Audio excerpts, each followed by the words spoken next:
Hello festival goers of the internet, I'm the Festival Finesser, and in today's video, I'm going to be doing my best to help you guys prepare for Paradise Blue by talking about my experience from last year and sharing some tips, advice, and things you can expect based off the experience that I had. Last year was the first year we all went, and there are some things that had happened to me and just overall things that I was not ready for or expecting and could have prepared for or expected unless I had already been to the festival before. And now that I have been to the resort and the festival and had the experience, I feel like it's only right that I get on here and share my experiences to make sure that you guys can have the best experience that you guys have when you guys go or think about going if you ever plan to in the future. So if you have tickets or are thinking about going, don't go anywhere because I'm going to be sharing all of my tips and advice that I have for Paradise Blue after the intro. Can I get it?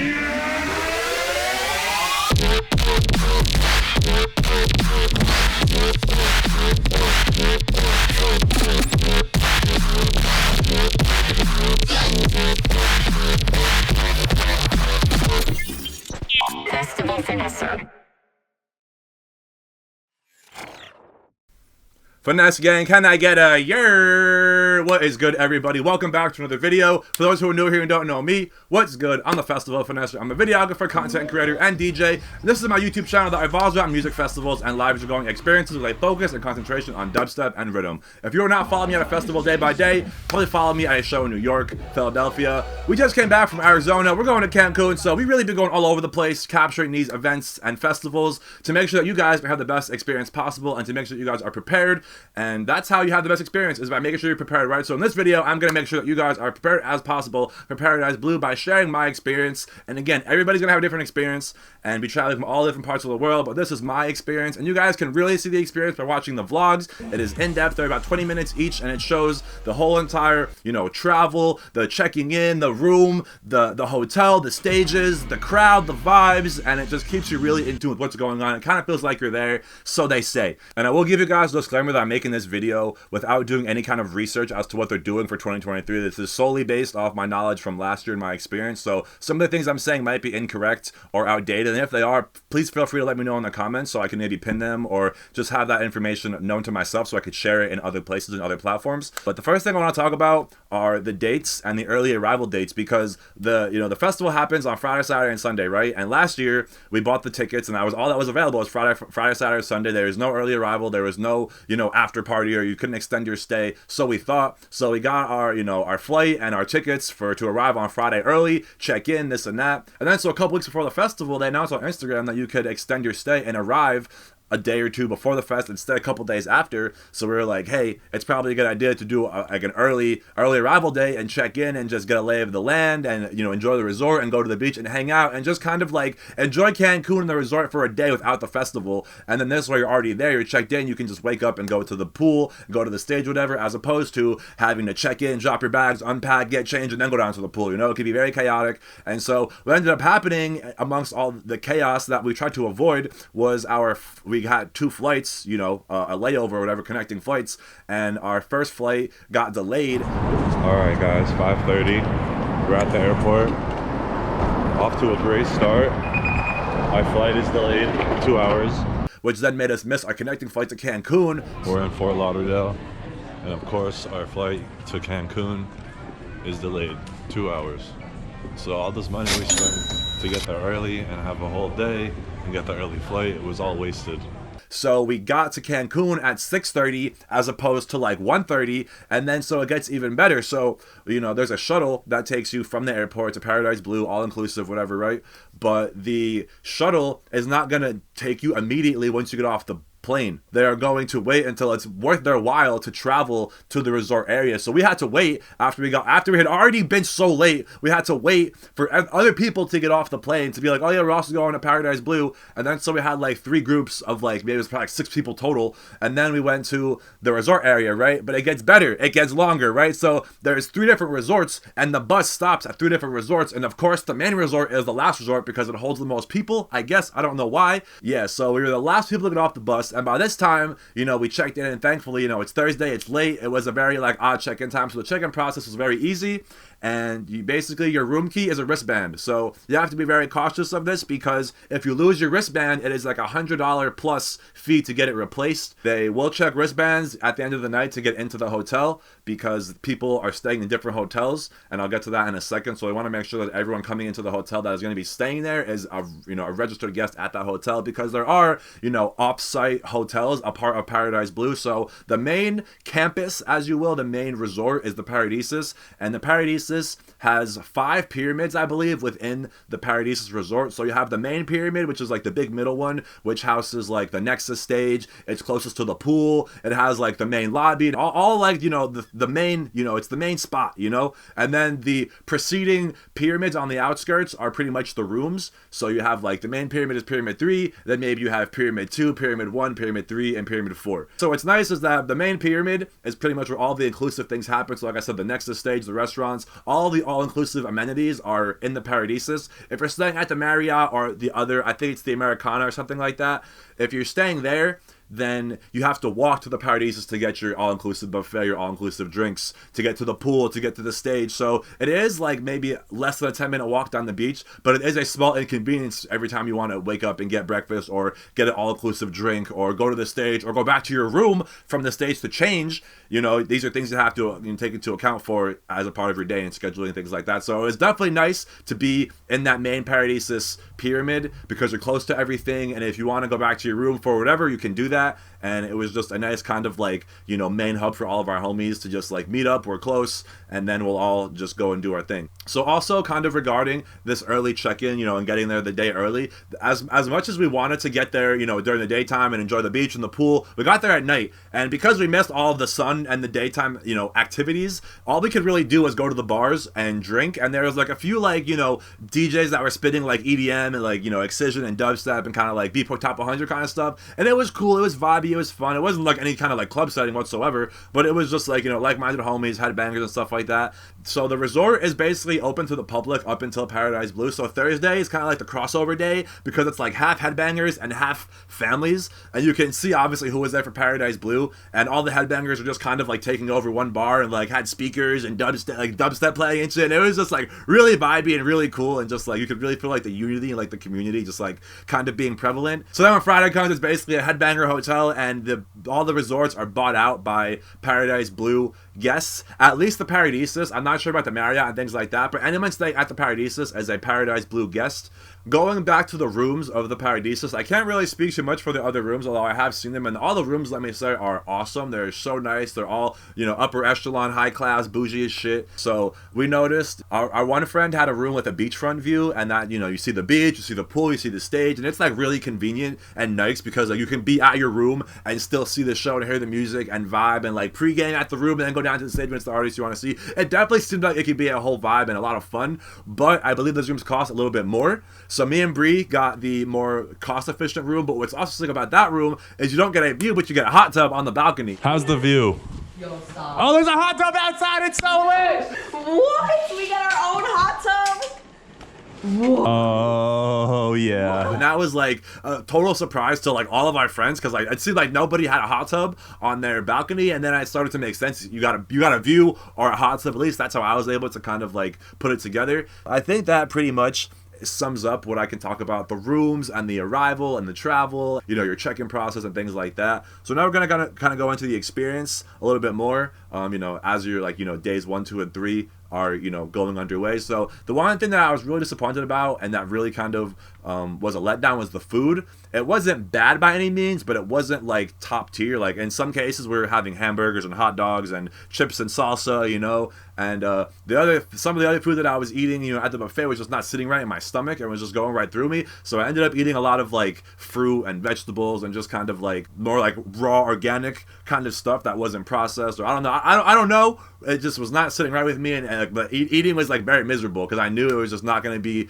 like afterwards it was just not going to be fun. So I was not eating like a king, I was eating like a peasant, and I was not eating a lot, and we tried to get reservations, and there was always, I'd have like one nice meal, but there was always lines and waiting. The buffet did grow on me a little bit more as I like got to see the more options that were there, but when you're just going for something quick, like I don't know. It was just not. The food definitely could have been improved in my opinion, but I'm also not like knocking it. I know we're in a different country and this and that, and we're not used to like their kind of food and whatever. So there's definitely like a Spanish variety of food as well, but there's also, like I said, the American kind of like hot dog, chicken, French fry kind of vibe as well. So another thing I want to talk about is the water, because that was a concern to some people. You know, you can't drink the water in Mexico like from the tap, and so like as you're brushing your teeth, you're like, oh shit, like is this okay? This is a concern that I learned about from watching another vlogger, BB Howell, who went to Ember Shores at the same resort but for Millennium. And that was a concern she had, and that's something I had no idea about. So it was nice to watch that, and then from her vlog and her videos, I learned that it is safe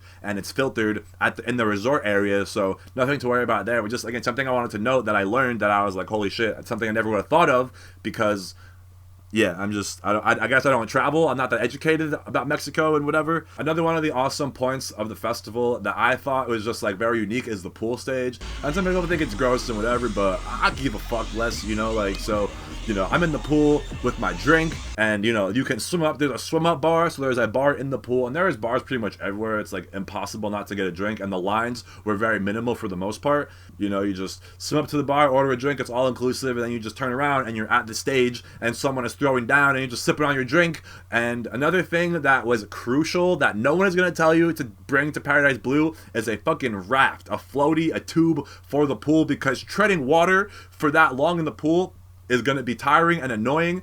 And it's nice to be in the shit, like in the mosh pit whirlpool, in the floaty, just like it gets just as chaotic as a real mosh pit, on ground, right? So definitely invest in a floaty, and definitely invest in some kind of pump, because you are not going to be wanting to for fucking like 45 minutes before you go and rage at a pool, so it's definitely going to cut into your time. And it, like, thank God we found a way to finesse it, because we had a pump that didn't fit the inflation, but we got some tape, we made it work, we finessed, and then we was chilling. And especially someone like Bree, who was little, she couldn't stand at she couldn't touch the bottom, so like she was literally treading water. And that's what I'm saying, it's nice to have the floaty, whether you have a mat to lay down on, or a tube to sit in, or a tube to just kind of like keep you afloat with your arms. It was a vibe with the raft in the pool. So just something I want to touch about: the pool, the bar, and the energy in the pool is definitely cool. It's depending on who is playing. If you got someone heavy, it's really splashy. There's a lot of whirlpool action going on. And if it's someone chill, it's just as chill. You're vibing, you're sitting, kind of like lazy river vibes, but there's no river. It's just lazy, right? I remember G-Rex. It was just like the pool was so chill, but like Lays and Hesh, it was going fucking crazy. And another thing that's unique about Paradise Blue is there's really no stage conflict. So, you pretty much migrate from stage to stage. So you start the pool stage, the first set kicks off around like 12:30, and then you're there till about 4 o'clock or so, till the sun goes down. And then, at like dusk, sunset, you're on the beach, and then you have, pretty much like most of your main sets on the beach until about midnight. And then midnight you go inside to the Nexus stage, and that's your indoor stage, your after hours stage. And each of these stages has their pros and their cons, and I'm gonna talk about them briefly in a second. So with the beach stage, I forget what it's called, but I found it best, to go barefoot, and I found it best to go barefoot for the whole entire weekend, honestly. And that was one of my biggest concerns, when I was going there, was what do I bring up for my feet? Do I wear flip-flops? Do I just bring socks? Do I go barefoot? Do I bring like beater shoes? I had kind of experimented like each day, and what I found was the most convenient was just going barefoot, because the one time I brought shoes to the pool, I lost them. And it's nice to have flip-flops by the pool, but if you're going onto the beach, I really advise just going barefoot, because it's annoying with the shoes and the socks and the sand. And it's just, I don't know, I found barefoot was the most comfortable, and like it's just like made for the least like inconvenience. I didn't have to worry about like where I had sand and it being uncomfortable and whatever, and not having to like worry about where my stuff was, because it's like if you have your shoes and you put them down, then the mosh pit breaks out and you get pushed away from your stuff. Well, now you got to find your stuff in the sand. Now it's all sandy, and now it's like you're fucked, So I found having no shoes, less responsibility, more comfortable. I also found myself, depending on the sets and stuff like that, going back to the room to change, for the beach stage, because you're at the pool, you're all wet, you don't want to be like going to the beach cold, whatever. So I would go back to the room to change, because it was right there, we were in the hotel, and then I would go out with like fresh shorts, whatever. I would like dry myself off, put on some moisturizer so my skin was all dry, take care of my sunburn, whatever, and then go out for the night. So like I said, flip-flops are okay by the pool, but there were also some nights where I went right from the pool to the beach stage, and that was the night I lost my shoes, because I was like, I'm just gonna leave my shoes by the pool, and they were not there when I came back. you know, I hit them, whatever, with the homie stuff, and then they were cleaning, whatever, and they were not there. So, you know, you definitely want to be aware of where you leave your stuff and what stuff you're bringing to the pool, because it is kind of like a free-for-all, and it's like similar to leaving your stuff unattended at a tent, you know, at camp. You put your stuff on a towel or on a beach chair, then you jump into the pool 20 yards down the way, and it's like your stuff is unattended for so long if you have no one watching it. And that's why it's nice to like have a little like home base where there's always going to be someone like watching your stuff. On the beach, I found that's where I was able to really kind of like read the crowd vibe the most, and I really kind of found that there was like a lot of like chads and people that like didn't really know about like mosh pit etiquette, and like a lot of like testosterone bros jacked up, you know what I'm saying, off whatever pre-workout they had. Yeah, it was just like very violent, and like it didn't seem like, it seemed like a battle of toughness, and it seemed like a battle of the bros, and didn't seem like a mosh pit, like homie fun pit, you know. So I really kind of avoided that, and it also like moshing on the sand and just like moving, getting your balance was like workout. It's 8:20, and we are chilling before sudden death, recuperating, just getting some energy. The sand is a fucking workout. And if you fall, forget about it, bro. Your night is ruined. You know, you're just covered in sand, and it's just like you got sand in places you don't even want to talk about, and it's just annoying. And like that's something that could potentially, like, yo, I'm going back to the room to like change and like brush off, because like it's just that inconvenient. And again, imagine if you have to do that and now walk 10 minutes. Now you're missing like half the set, as opposed to something you could do up and down in like 15 minutes. 11:30. We are making our way to the Nexus stage, the indoor stage. We're basically in our hotel already, so we can just bounce back and forth if we need, but we're going to be checking it out for the first time right now, so you guys are coming too. We'll see you over there. Again, these are reasons that like it's good to have that main Paradisus room. So the one thing that I will say about like going barefoot is that being on the beach, if you are like around the mosh pits, when people are stepping on your feet and the sand is like the grains of sand are on your feet, my feet were actually getting cut from the sand, like just, and people stepping on my feet, and then like that mixed with my flip-flops like rubbing against my feet were actually like really not okay. How am I feeling, you ask? I'm feeling pretty good for not having slept a lot. My feet kind of hurt. So definitely like try and wear socks when you can, or just like take some preventative measures for your feet, and just keep that in mind, because that was one thing. Like my feet were like really like not okay on day 3, because they were just constantly just like irritated by the sand on my flip-flops, and maybe even the sun for that matter. So definitely, you know, sunblock, cover up. And you know, you don't want to ruin your trip by getting sunburned or, you know, getting injured or something like that. Bree is going through it. She got hit in the head and the nose. We had blood drawn. We got a swollen nose. Let me see your head. Yeah. So we're going back to the room to get Bree situated. I like definitely, you know, play it safe, have a good time, but you know, be responsible, be aware of your surroundings, and just be careful, look out for one another. Y'all know the vibes, right? And yeah, I guess the last thing I will say about the beach stage is that like it was so tiresome, and it's like it is one of the things I always say. It's like if you're gonna be at one stage for, you know, several hours, there's nowhere else to go. You know, get a change of scenery, go to the front, go to the back, take a seat, watch from an upper area. You know, at every set we saw at the beach, we took a break. We got a drink, we got a snack. We just like we took a seat, because it's a lot being out in the heat on the beach. You know, you're fighting for your balance just to stand up. So it definitely takes more out of you than you're used to, because it's on an uneven surface, and the beach also has a slight incline in certain areas, so you, like I said, you really are working to be standing and have a good spot.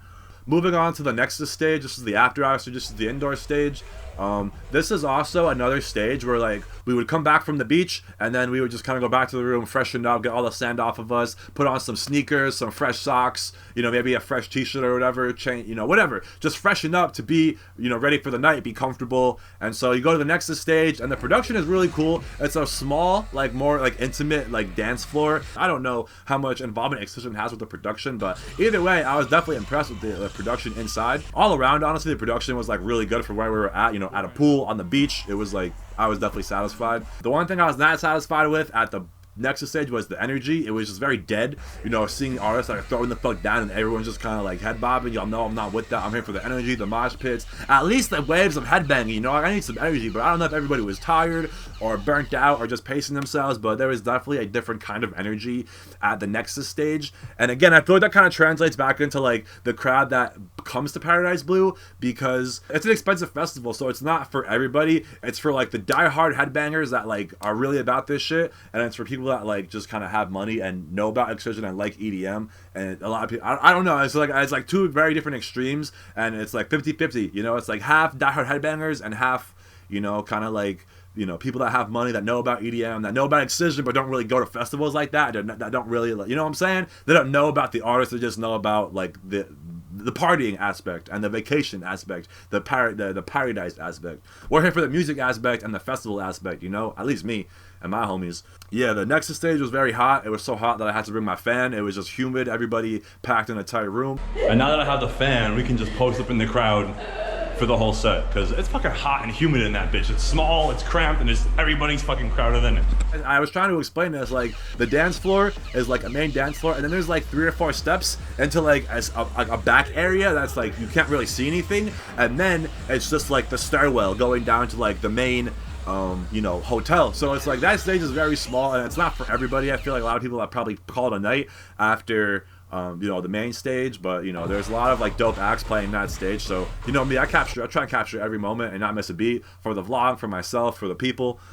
The last thing that I want to talk about, I think, is this COVID testing. So I'm not sure how relevant or required this is going to be now, but last year on day 3 we saw a medic who was like, oh, did you guys get tested yet? And we were like, nah. And he was like, you guys have till 5 p.m. to get tested today. You need a COVID test to fly home. And we were like, oh shit, like thanks for telling us, because it was like 3:30. So we went down to the COVID testing area, and it was a pretty like smooth procedure. You just get the swab up your nose, you wait like 15 minutes, they call you, you're negative, and then you're good.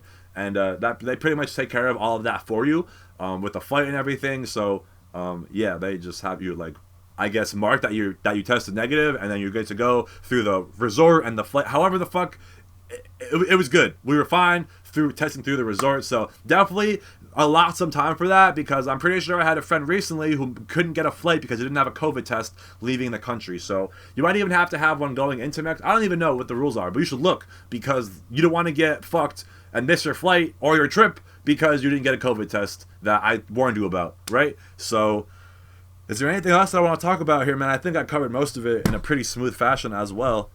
Yeah, that's it. I did it. So thank you guys for watching. If you guys have any questions or have any advice that you want to share, definitely let me know in the comments. I'll do my best to respond. If you have a question that you really want to answer, you can message me on Instagram. I'm definitely more like active on there in regards to my messages and comments.